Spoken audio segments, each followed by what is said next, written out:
So I had a few requests on Facebook asking about what's my favorite apps to use on the sea. So I thought I'd make a little video and tell you all about it. I have to say that none of these apps or app makers have asked me to promote. They don't pay me to do so either. So this is completely voluntary. In doing that, all my reviews are pretty voluntary and just from my own experience. So it's really helpful if you guys can subscribe. So smash that subscribe link, please. That's really good.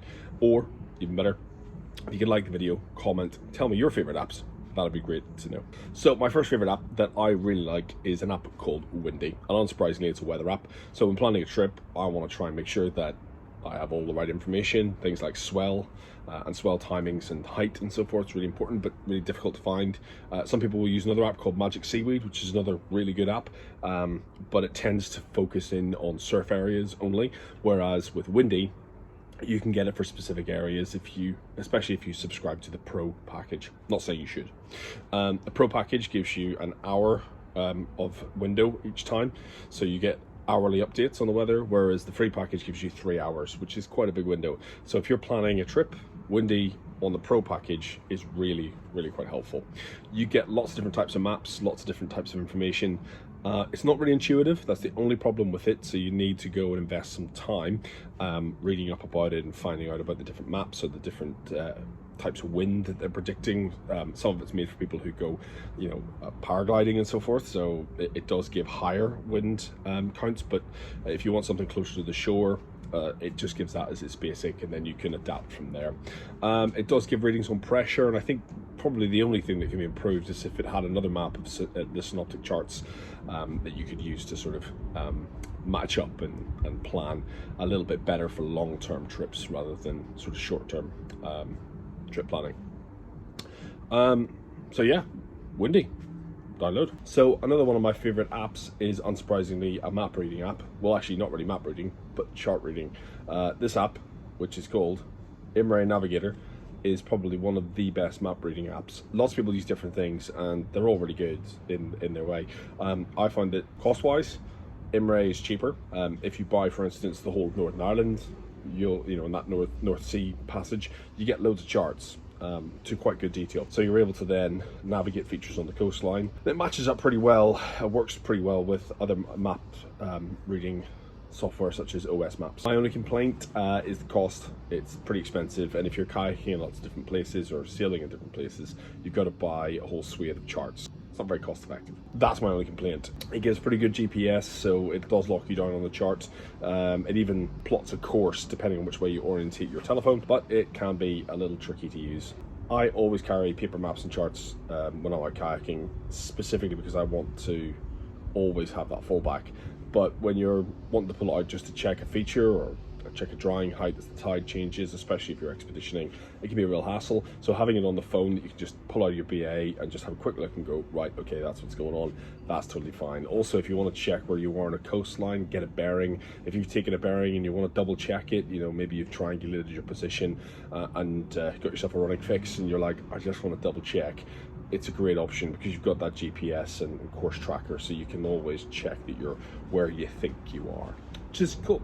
The other additional bonus to it is it syncs pretty well with Imre tides, so you can predict what tides are coming up on Imre. It gives you the drying heights, and of course you can transfer that onto the chart pretty well. So they're a good complement to each other if you're interested in both of those. So Imre Maps and Tide Planner, or Imre Tide Planner. So Imre Maps is really good. Cool. So my third favorite app, well, it kind of complements Imre, and that is OS Maps. Again, not a free service, something you have to download and you have to pay for maps, but actually the detail you get in their basic maps are pretty good. The paid maps, the actual OS maps, are really good, and it covers most areas of the UK.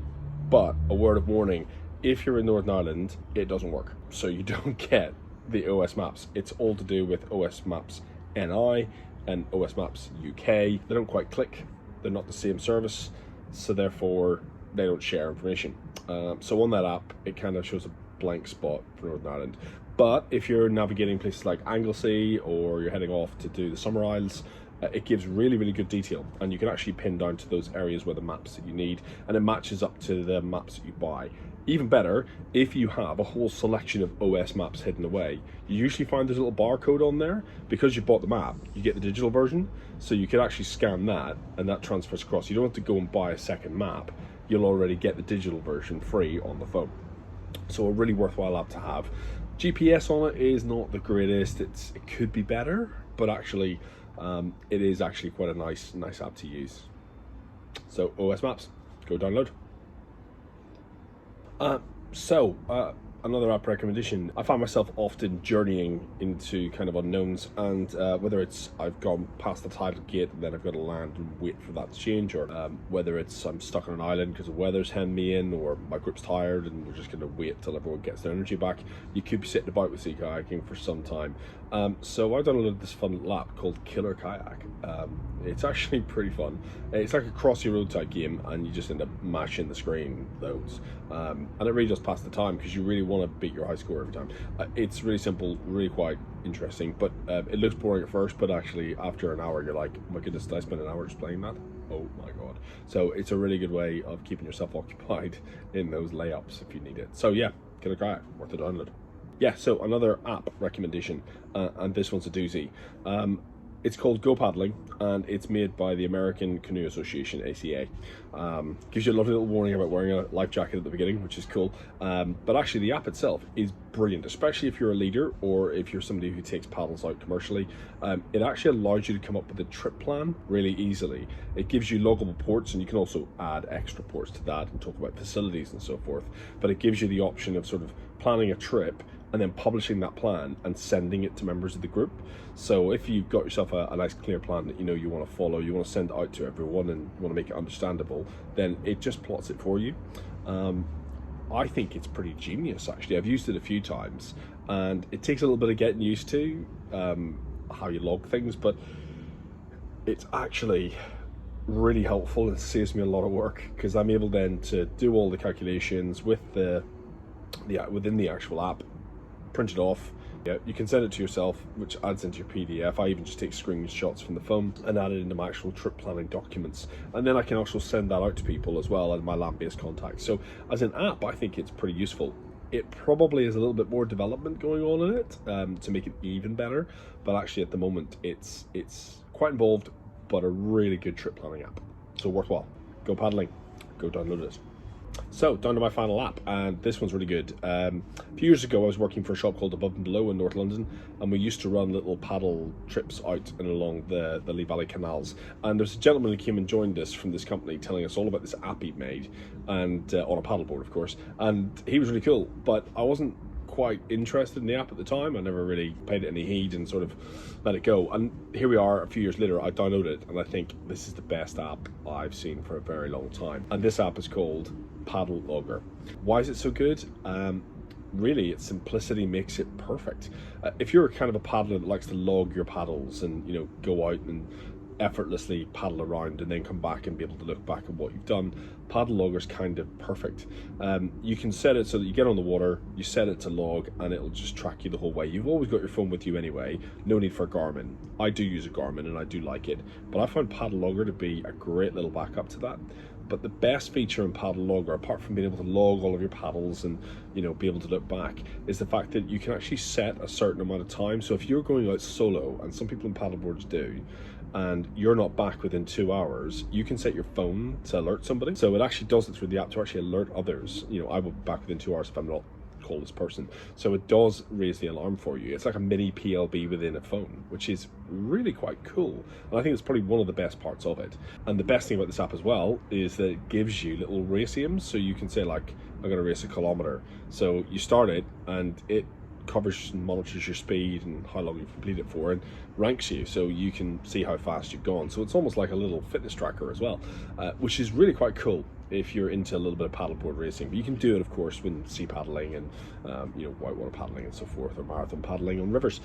So I just think it's got such simplicity, but it's just exactly what people need. Some sort of activity tracker for the water that they can use without having it attached to, especially when you're wearing dry suits and wetsuits. You don't want to have a watch on your wrist and making it difficult. If you're interested in downloading something that tracks your activities, really simple, and gives you some safety features, PaddleVlog is the one for you. There's some dark clouds going on here. So there you go, there's my favorite apps. Feel free to download them. In the comment section below, you'll find a link to each of those apps to download them and to their individual websites, and you can get them for the device that you use, whether it be Apple or Android or otherwise. If you've got some apps that you think are really, really good and you want to tell everyone, stick them in the comment section below. I'd love to see them. If you've liked this video, give us a thumbs up, and even better, if you want to keep up to date with our content, for instance, we've got a sea kayak leader assessment being filmed in the next few days, so you get an insight into what one of those looks like. Do make sure you hit that subscribe button and keep up to date with what we're doing. So, thanks for watching. See you soon.